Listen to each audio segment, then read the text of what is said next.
So, last night, from what I hear, there was a storm that happened. I say because what I hear because Dawn told me about 5 minutes after I went to sleep. It was lightning and thunder and rain and pouring, and the lights were lighting up the whole room and all this other stuff. Well, I didn't hear any part of it. I was asleep. I was tired. I had a long day of really kind of doing nothing, and I just was tired and ready for sleep. That reminded me of a story that I want to talk to you about today. In the books of Matthew, Mark, and Luke, all three books tell a story about Jesus and the disciples, and they've been busy. They've been doing all kinds of stuff. Jesus has been working hard. He's been healing people. He's been preaching. He's been doing all this stuff, and he says, "Guys, let's go get in the boat.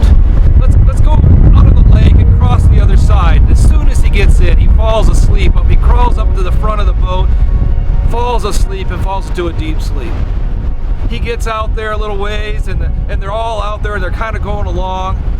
And all of a sudden, the storm comes up, and the wind starts blowing, and the disciples start getting scared, and water starts coming over the boat, and they're starting to get frightened, and they're kind of getting scared of all the things that are going on. They truly think they're going to drown.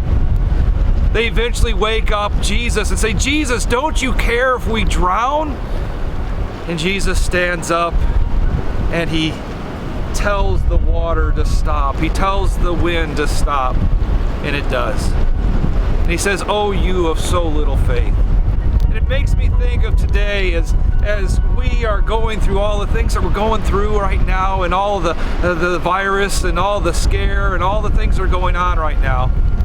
The things that are happening in our lives, that the disciples were scared, and a lot of us are scared about what's happening.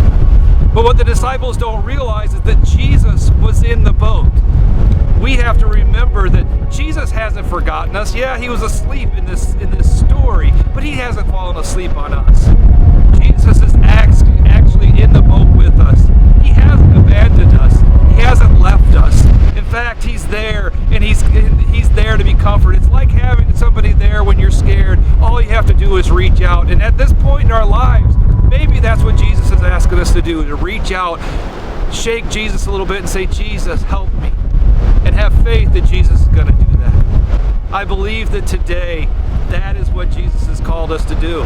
I believe that he's going to take care of us in all of our situations. So I want to encourage you today, when it feels like Jesus is sleeping, he's not. He's in this with us, and he's here to protect us. He's here to help us.